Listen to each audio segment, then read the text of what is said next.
সকাল সকাল মুসুরির ডাল ভিজিয়ে দিয়েছি। সকাল থেকেই তো পেটের জোগাড় শুরু, আর যতই ঠান্ডা হোক আর যাই হোক কর্ম তো করতেই হবে।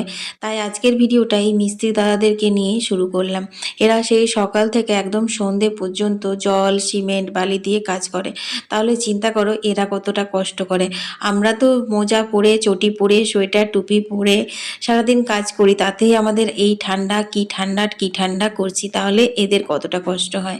যাই হোক, শুভ সকাল আমার প্রিয় বন্ধুরা, তোমরা কেমন আছো? আশা করি কাছে দূরে যে যেখান থেকেই আমার ভিডিও দেখছো অনেক ভালো আছো, সুস্থ আছো।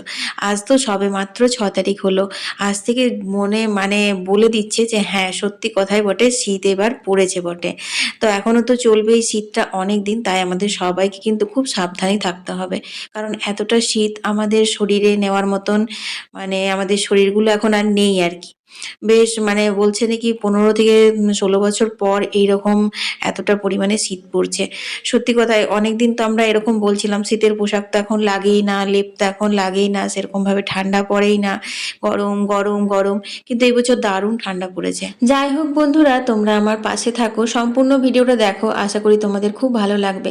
আর হ্যাঁ, ভিডিওতে যারা এখনো লাইক করোনি তারা ছোট্ট করে একটা লাইক করে একটা কমেন্ট করে দিও যে কোথা থেকে আমার ভিডিও দেখছো। তোমরা কে কোথা থেকে আমার ভিডিও দেখো এটা আমার জানতে খুব ইচ্ছে করে। তো দেখো এখন আজকে শাকটা ধুয়ে নিলাম আর ফুলকপিটাও আলুটাও ধুয়ে নিয়েছি। আজকে কিন্তু ডিম আর মসুর ডাল দিয়ে আর ফুলকপি দিয়ে একটা দারুণ রেসিপি বানাবো। না না, ডিমের ঝোল না, তোমরা দেখতে থাকো তাহলেই বুঝতে পারবে। তো চলো এখন আমি বাকি জল টলগুলো সব নিয়ে নিই। চলো বন্ধুরা, কলের জল নিতে নিতে তোমাদের কয়েকটা সুন্দর কমেন্টের উত্তর দিয়ে দিই। জয়িতা দাস লিখেছে, অর্পিতা আমি তোমার থেকে বয়সে বড়, তোমাকে আমি একটা কথা না বলে থাকতে পারলাম না, যে এই ঠান্ডার মধ্যে তুমি কিভাবে এত কাজ একা হাতে সামলাও। অনেক আশীর্বাদ করি, আরও এগিয়ে যাও, আর সুন্দর সুন্দর ব্লগ যেন আমরা পাই প্রত্যেক দিন। হ্যাঁ দিদিভাই, চেষ্টা করি আমি প্রত্যেক দিনই তোমাদেরকে সুন্দর সুন্দর ব্লগগুলো দিতে।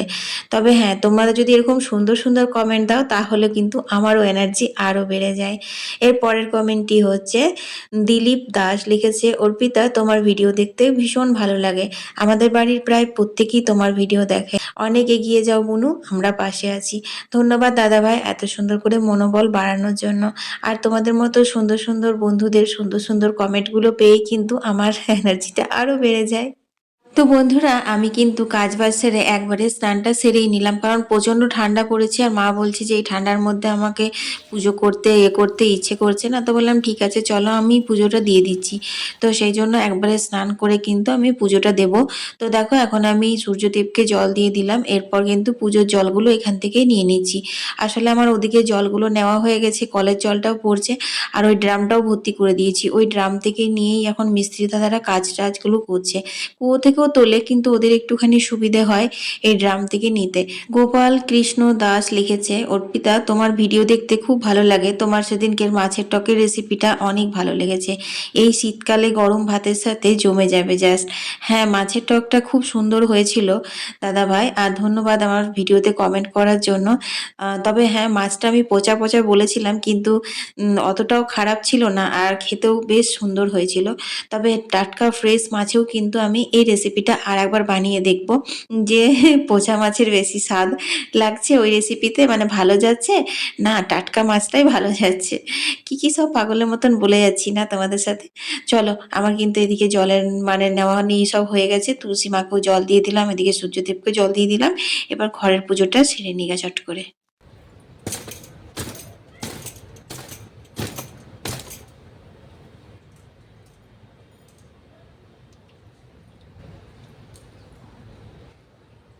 তো চলো বন্ধুরা, এখন আমি ফুলটা তুলে নিই। তোমাদের তো বললামই যে সকালবেলা এখন খুব বেশি ঠান্ডা থাকছে, সেই কারণের জন্য ফুল তোলা হচ্ছে না। তাছাড়া আর ফুল সেরকম বিশেষ ফুটছেও না। আর এই ডিসেম্বরি ফুলগুলো এগুলো তো অনেক করে ফোটে তোমরা জানোই, কিন্তু এখন এবারে কিন্তু কমে আসছে, যেহেতু ডিসেম্বর মাস শেষ হয়ে গেল, ডিসেম্বর মাসটাই কিন্তু বেশি করে ফোটে। তাছাড়া জল টল দিলে পরে সারা শীত ফোটে, কিন্তু সেরকমভাবে এই বছর তো জলও দেওয়া হচ্ছে না। আর জল কি দেবো বলো, এই ঘরের কাজ তোমরা তো দেখছোই, তোমাদের সঙ্গে সঙ্গে তো সবটাই শেয়ার করি। তো সেগুলো করতে করতে এতটা বেলা হয়ে যাচ্ছে। তাছাড়া সকাল দিকটাতে তো অনেকক্ষণ ঘর ভিতরেই কেটে যাচ্ছে, বেরোতে পারছি না, এত কুয়াশা ঠান্ডা। তো বাসি জল আর কি করে দেবো। আর ড্রামটা থেকেও এখন মিস্ত্রি দাদারা কাজ করছে, তো সেই জন্য মোটামুটি ড্রামটা ফাঁকাই থাকে। এই যে কলের জল এসেছে, এখন ড্রামটা ভরে দেবো, তারপর ওরা কাজ করবে। কিন্তু টাইম কলের জল তো শেষ হয়ে যায়, আর ওরা সেই সন্ধে পর্যন্ত কাজ করে। তো তখন জলটা মোটামুটি সকাল দিকটাতে শেষই হয়ে যায়, বিকেল দিকে ওরা কাজ করে নেয়। তো তো দেখো এখানে আমার কিন্তু পুজো দেওয়া হয়ে গেছে। আর হ্যাঁ, এক দিদিভাই কমেন্ট করেছিল শিব বাবাকে জবা ফুল দিতে নেই। তো আমি শিব বাবাকে জবা ফুল দিই না, আসলে মা দুর্গার নামে যে ফুলটা চাপাই সেটা আমি শিব বাবার ওখানেই দিয়ে দিই। সেই কারণেই আর কি, মানে শিব বাবার নামে আমি জবা ফুলটা চাপাইনি। তো চলো, পুজো আমার হয়ে গেছে দেওয়া। তো পুজো হয়ে গেল বন্ধুরা। কটা বাজে জানো এখন? 12টা 20 বাজছে। আমি ভাত বসিয়ে স্নান করে দিয়ে তারপর একজন এসেছিল, ওদের সাথে একটুখানি গল্প করলাম, তারপর পুজো দিয়ে এখন 12টা 20-তে বেরোলাম। চটপট করে ভাতটা আমাকে আগে নামাতে হবে। ভাতটা মনে হয় হয়ে গেছে, তারপর কখন কি রান্না করব আমি নিজেই বুঝতে পারছি না। তো দেখো সকালবেলা মসুর ডালটা ভিজিয়েছিলাম, ভেবেছিলাম শিলনোড়াতে করে ভালো করে বেটে তারপর তোমাদের সঙ্গে সুন্দর করে একটা ভিলেজ ব্লগ উপহার দেব তোমাদেরকে। কিন্তু সেটা আর সময় হলো না, কারণ এতটা পরিমাণে দেরি হয়ে গেছে, তাই মিক্সিতেই কিন্তু আমি ডালটা বেটে নিয়েছি। আর এখানে দেখো রসুন একটুখানি খোসা ছাড়িয়ে লম্বা লম্বা করে কেটে নিয়েছি। আজকে বোথা শাকটা করবো হচ্ছে রসুন দিয়ে বোথা শাক কিন্তু খেতে খুব ভালো লাগে। তো তেল দিয়ে দিলাম, তারপর 5 ফোড়ন দিয়ে, আর এখন দিয়ে দিলাম হচ্ছে রসুনগুলো। তো রসুন থেকে খুব সুন্দর গন্ধ বেরিয়েছে, এরপর দিয়ে দিলাম বোথা শাক। বোথা শাক কিন্তু খুব মিষ্টি হয় জানো। এখন তো এখানে আসানসোলে সব কিছুই আমাদের কিনে খেতে হয়, কিন্তু জানো তো বন্ধুরা, এইসব শাকগুলো যখন কিনে নিয়ে আসে বুগলার বাবা, দাম জিজ্ঞেস করি তখন কত দাম বলে। তখন আমার খুব মনে পড়ে যে এই সব শাকগুলো আমাদের ওখানে না গ্রামগঞ্জে শীতের সময়তে আলু লাগাতো, অনেক বড় বড় জায়গা জুড়ে আলু লাগানো হতো, মানে বাড়িতে আর কি, বাগান বাড়িতে। তো সেই আলুর সাথে না এই বোঁতা শাকগুলো খুব হতো। তো আলুর কাছে এই বোঁতা শাকটাকে আগাছা হিসেবে ধরা হতো। তো সেই জন্য সবাই বোঝা দরুনে এই শাকগুলো তুলে দিত। খাওয়াও হতো। খেতে কিন্তু খুবই মিষ্টি লাগে বোঁতা শাক, তোমরা জানো সবাই, আমরাও জানি। তো কোনো রকম বিক্রি বাটা করা হতো না বা দাম নিত না। তো এখন তো বুঝতেই পারছো সেই সব না, এখন এখানে তো সবই কেনা। তো যাই হোক দেখো, এখন আমি আদা, রসুন আর বেশ কয়েকটা কাঁচা লঙ্কা দিয়ে একটা পেস্ট বানিয়ে নিলাম ওই রান্নাটার জন্য, মানে যেটা আমি মুসুর ডাল ডিম দিয়ে বানাবো। আর এখানে দেখো শাকটাও কি সুন্দর ভাজা হয়ে গেছে, একদম শুকনো শুকনো করে, আলু বেগুন কিছু দিইনি, শুধুই ভাজলাম। তো মুসুর ডালের ওপর দিয়ে দিলাম হচ্ছে নুন, হলুদ, অল্প একটু জিরে গুঁড়ো, অল্প একটু ধনে গুঁড়ো, শুকনো লঙ্কার গুঁড়ো। আর এই যে সবুজ পেস্টটা দেখছো, এইটা হচ্ছে তোমার আদা, রসুন আর কাঁচা লঙ্কার পেস্ট। কাঁচা লঙ্কাগুলো না বেশ মোটা মোটা তো, আর কাঁচা লঙ্কাগুলো বাটতে দেখছি খুব সুন্দর গ্রিন গ্রিন কালার আসছে। আর এখানে পেঁয়াজ কয়েকটা কুচিয়ে রেখেছি, তারই মধ্যে থেকে অল্প মতো মসুর ডালের মধ্যে পেঁয়াজটা দিয়ে দিলাম। তারপর যেটা দেব সেটা হচ্ছে 2টো ডিম দেব। আজকে জানো তো মাছ মাংস ডিম কোনোটাই মানে বেশি বেশি করে খেতে ইচ্ছা করছে না। তো সেই জন্য এই রান্নাটা করব। আর অনেকদিন ধরেই ভাবছিলাম যে এই রান্নাটা একবার করে দেখতে হবে। এই রান্নাটা অ্যাকচুয়ালি আমার না, আমি একটা ভিলেজ ফুড চ্যানেল থেকে এটা দেখেছিলাম। মানে একদম একটা মানে ঠাকুমা, একদম বুড়ো ঠাকুমা একটা আছে, রান্নাবান্না শেয়ার করে। তো সেই ঠাকুমাকে আমি বানাতে দেখেছিলাম। তো আমার আগেকার দিনের রান্নাবান্নাগুলো, মানে ঠাকুমাদের হাতের রান্নাবান্নাগুলো ভীষণ ভালোবাসি আমি খেতে। আর রান্নাটা করতেও ভালোবাসি, কারণ খুব সাধারণ মশলা দিয়ে সেই সমস্ত রান্নাগুলো হয় তো, কিন্তু অসাধারণ টেস্ট হয়।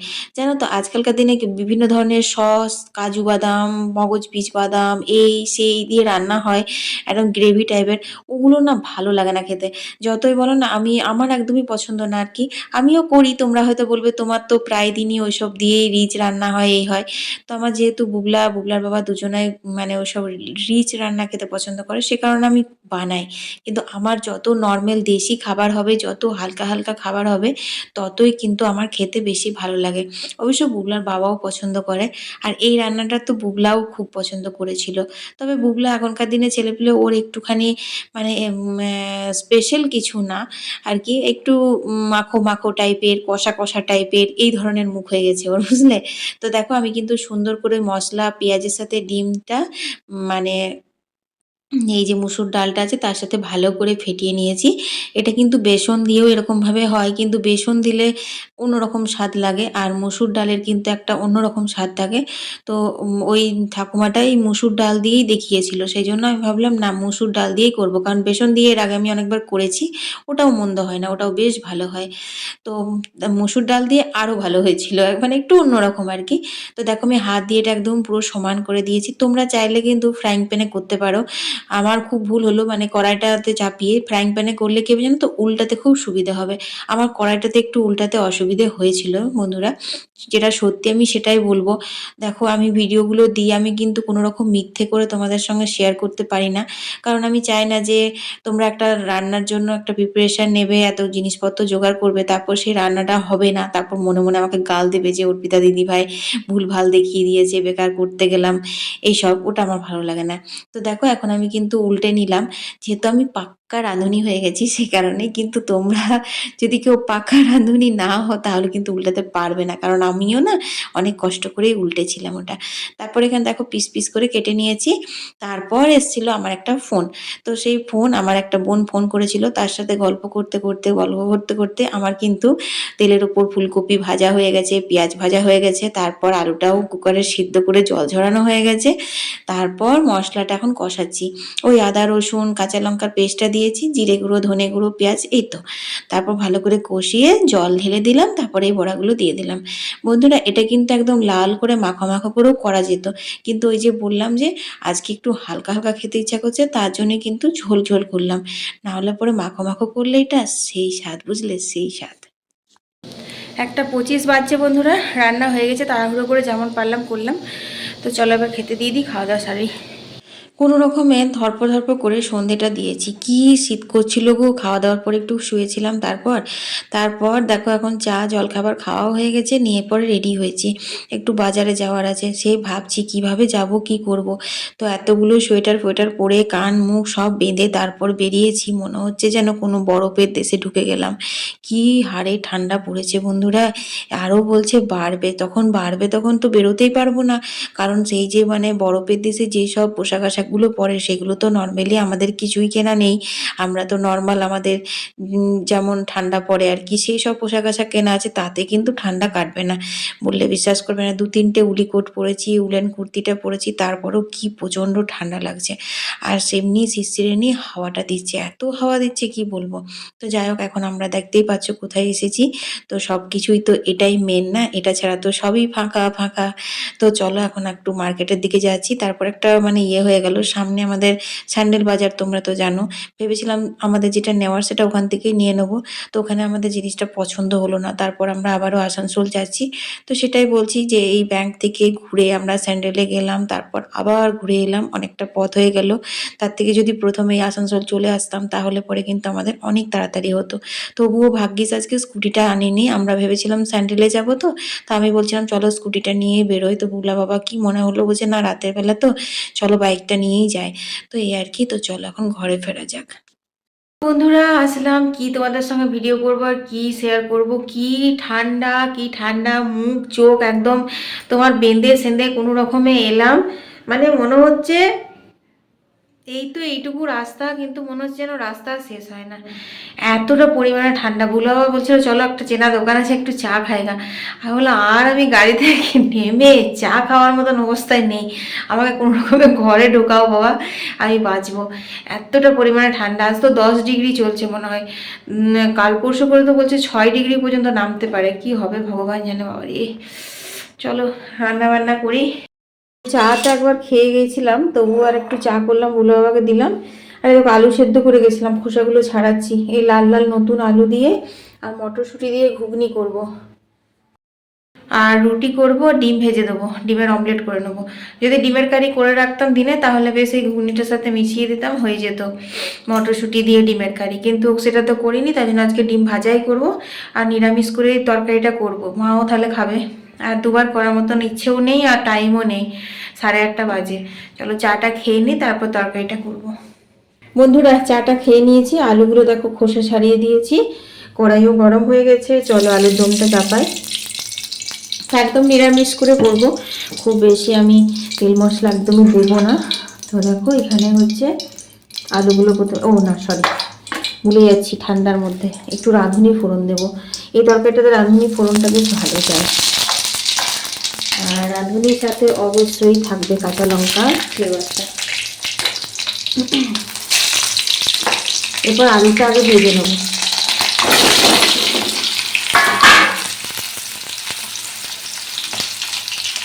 অল্প নুন দিয়ে দিলাম।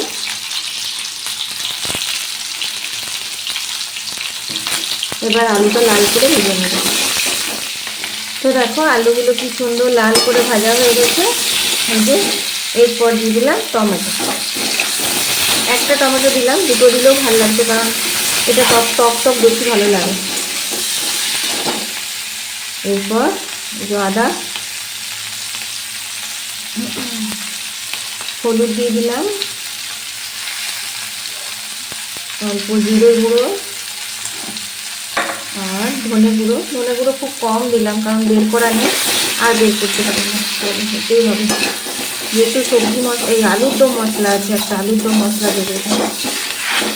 অল্প একটু লঙ্কার গুঁড়ো দিলাম, কালারটা আসবে ভালো। রেডিমেড যে আলুর দম মশলাগুলো আছে ওইগুলো দিলে না খেতে বেশ ভালো হয়, কালারটাও বেশ ভালো এসেছে। তো মশলা কষানো হয়ে গেছে। এরপর আমি এই যে সেদ্ধ করা মটরশুঁটিটা দিয়ে দিলাম। তাড়াহুড়ো করে সেদ্ধ করে গেছিলাম, আলুটাও সেদ্ধ করলাম, তারপর মটরশুঁটিটা দুটো সিটি দিলে তো সেদ্ধই হয়ে গেল। তো একবার ভাবলাম কি যে থাক, এসে পরে মটরশুঁটি সেদ্ধ করে তারপরে রান্না করবো। ভাগ্যে সেদ্ধ করে গেছিলাম যে চাপাতে পারলাম। তারপর আবার এসে আমি এখন ভিডিও এডিট করলাম দুটো, একটা ফেসবুকের জন্য, একটা তোমাদের জন্য, এটা যেটা তোমরা এখন দেখছো এইটা এডিট করলাম, প্লাস ফেসবুকে যেটা মিনি ব্লগ দেবো সেটা এডিট করলাম। তারপর এখন বাজে হচ্ছে, ও কটা বাজে সেটাই তোমাদেরকে বলা হয়নি, এখন 9:30 বাজে। এরপর রুটি হবে। তো চলো এবার আমি দিয়ে দিলাম হচ্ছে ওই যে স্পেশাল মশলা। এই মশলাটা দিলে গরম মশলা দেওয়া দরকার হয় না, ভালো গন্ধ আসে। একটু ধনে পাতা দিলে ভালো হতো, কিন্তু তোলা হয়নি, থাক কোনো ব্যাপার নেই। তা আলু তো সেদ্ধ করা আছে, ট্যাক ফুটুক, ততক্ষণে আমি আটাটা মেখে নিই। তো বন্ধুরা, আমার কড়াইশুঁটির ঘুগনি রেডি। কেউ বলবে নিরামিষ, যেরকম গন্ধ বেরিয়েছে আর তেমনি টেস্টটাও হয়েছে খুব ভালো। ঝাল ঝাল, টক টক, মিষ্টি মিষ্টি। কড়াইশুঁটিগুলো খুব মিষ্টি ছিল, মটরশুঁটিটা। তো চলো রেডি হয়ে গেছে। আজ আজ মেরে লালি, আজ মেরে লালি। ওইটা ফ্ল্যাশটা দেখো। বুবলাকে দায়িত্ব দিলাম ডিমটা ভাজার জন্য, ও ভাজবে। আর আজকে এই মটরশুঁটির ঘুগনি দেখে বুবলার বাবা বলছে রুটি খাবো, বুবলাও বলছে রুটি খাবো, মানে পরোটা খাবো বলছে। ভেবেছিলাম শাশুড়ি বউয়ের জন্য 4টে রুটি করলেই হয়ে যাবে, কিন্তু না, এখন করতে হবে। তো চলো করি। এখন থেকে ভাজিস না, ঠান্ডা হয়ে যাবে না বাবা। রেডি, ভেজে নে বুবলা, ভেজে নে, গরম করে দেবো, ভেজে নে। এতে কি চিপচিপ লেগে গেছে? কিছু না, ওটা ননস্টিক, কিছু হয় না। তো বুবলা ডিমটা ভেজে নিচ্ছে, চলো আমি ঝটপট করে রুটিটা করে নিই। পাবে না, আজকে অত্যন্ত ঠান্ডা। এই দেখো, তা দেখেছিস তো, দেখ কি ফেললো। কটা বাজে জানিস? 9:45 বাজছে। রুটিটা করে নি, আটা মাখা হয়নি। কোনটা? ওই নিচেরটা। তো দেখো বন্ধুরা, 3টে ডিম ভেজে দিয়েছে, অমলেট হয়ে গেছে 3টের। বুলে ঢাকা দিলি না, দেখগুলো এখনো তেল বেঁচে গেল অমলেটে। তাহলে তুই একটা ডিমে কিভাবে দিয়েছিলি? হাতটা ধো নি, আমাদের ওই থালাটা দিয়ে দে। এই বুটু বাবা, রুটিটা নিয়ে গেল মুখে করে। হ্যাঁ ঠিক আছে, তুই ঢাকা দে ডিমটাকে, আমি রুটিগুলো করি। এরকম আমার আটা মাখা হয়ে গেছে, রুটি করবো। আজকের ভিডিওটা এখানেই শেষ করে দিয়েছি। সবাই ভালো থেকো, টাটা।